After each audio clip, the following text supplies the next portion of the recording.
He played with the Dodgers from 1983 to 1985, the Pittsburgh Pirates from 1985 to 1990, the Atlanta Braves from 1991 until 1993, and in 1994 with the Houston Astros. I've told people, I came in right during that drug time. Right. And thankfully for myself, they were deciding to go with youth because Jason Thompson, the first baseman, the normal first baseman at that time, really had a better spring training than I did and really deserved a job. Right. And but they were going with the youth movement, and it gave me an opportunity to get in there and start playing every day. And then Leland came in, and we. What was your sense of Leland? Loved him. Just a tremendous manager. Tremendous person, knew how to motivate his players, was on top of the game consistently. He just really seemed to never make a mistake as far as his decision making during the game. Barry Bonds was playing left field. During that time, we had Andy Van Slyke was in center field. Bobby Bonilla, when he wasn't playing third base, was playing right field. We had Jay Bell at shortstop. We had Jose Chico Lind at second. Myself at first, along with Gary Reedus, platooning a little bit. And then we had Mike LaValliere, Don Slott, were basically our catchers. Our starters were Doug Drabeck, Bob Walk, Neil Heaton,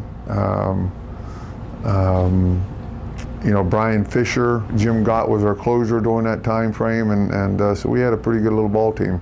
What was going on with Barry Bonds at the time he was with the Pirates with you? At the time when I was with Barry Bonds, he was a skinny little kid out of Arizona State. That could run, that could hit, and was just a great spark plug to the team.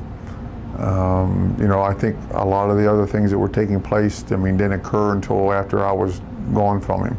Yeah. So, there was definitely some things that went on there, but I didn't see that while I was playing with him.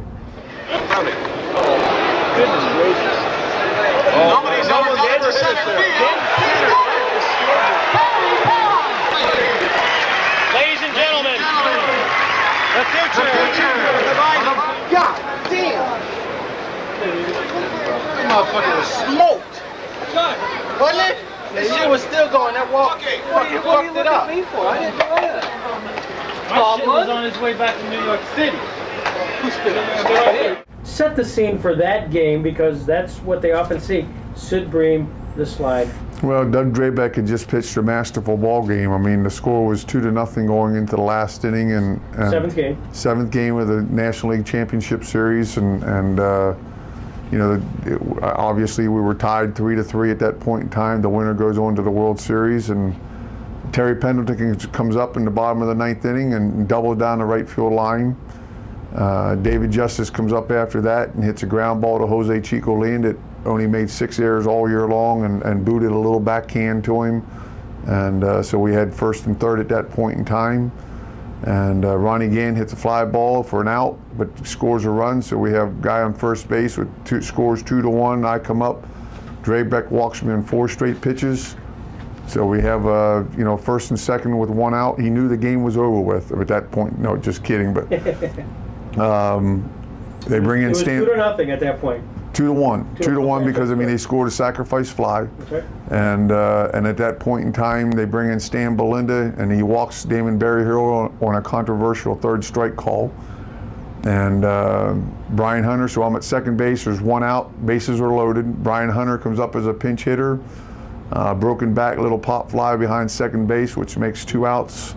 And here comes Francisco Cabrera up to the plate with 2 outs and takes a high outside fastball that was actually off the plate and pulled a frozen rope between third base and shortstop. I've often wondered quite a bit, why in the world did Bobby leave me out there to run in that situation when he could have used a pitcher because obviously, I didn't run the greatest with my knee surgeries and things.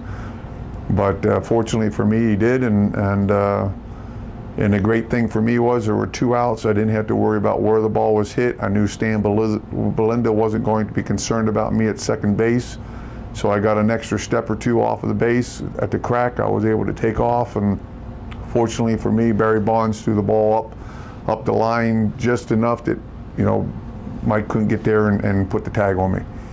And now the Braves season hangs in the balance as Francisco Cabrera comes to the plate to bat for the pitcher. He appeared in only 12 games this year for the Braves. He hacked at the 2-0, now the 2-1. Line drive and a base hit! Just as the score of the tying run. Bream to the plate. And he is safe! Safe at the plate! The Braves go to the World Series!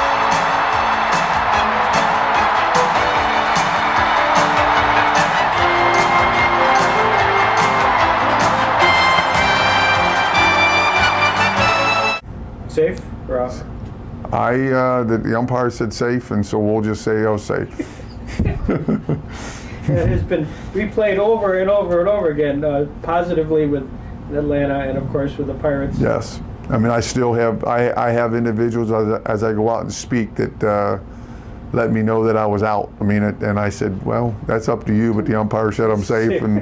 But, you know, Bobby Cox in that situation is 4 inches from being a GOAT or, you know, from being a hero that he was. And fortunately for me, you know, that play has lived on for quite some time. And, you know, it's going on 16 years now, and people still talk about it today like it was yesterday. And that play, that slide gave me the opportunity to have a platform to be able to share with people. I mean, I've been basically all over the world. I mean, I've been to Kosovo, I've been to Germany, I've been all over the world telling people my story of my relationship with Jesus Christ.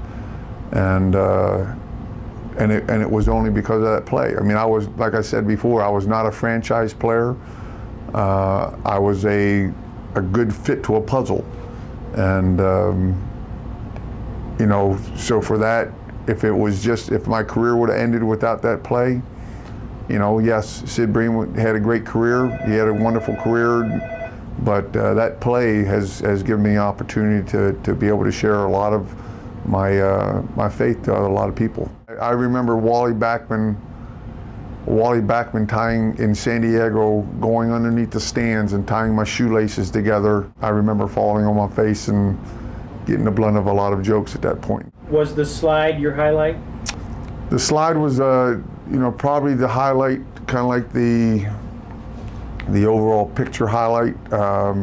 When I came back from Atlanta to Pittsburgh for the first time, and we were actually, the Braves were getting killed at that point in time, where I think we were getting killed 9-1.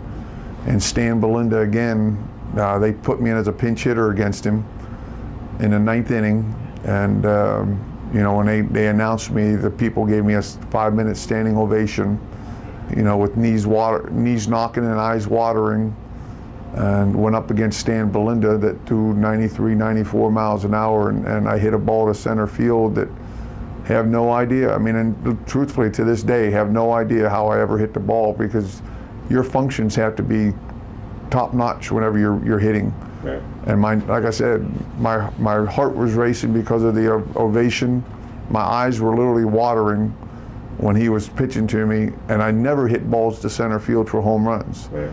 And yet he delivered a pitch, and I swung the bat, and somehow the ball went over the center field wall. And then after that, the people gave me another 5-minute standing ovation. So for myself and my wife, my family, that was a very special time for us as well. The Braves season hangs in the balance as Francisco Cabrera comes to the plate to bat for the pitcher. He appeared in only 12 games this year for the Braves. He hacked at the 2-0, now the 2-1. Line drive and a base hit! Just as the score of the tying run. Bream to the plate.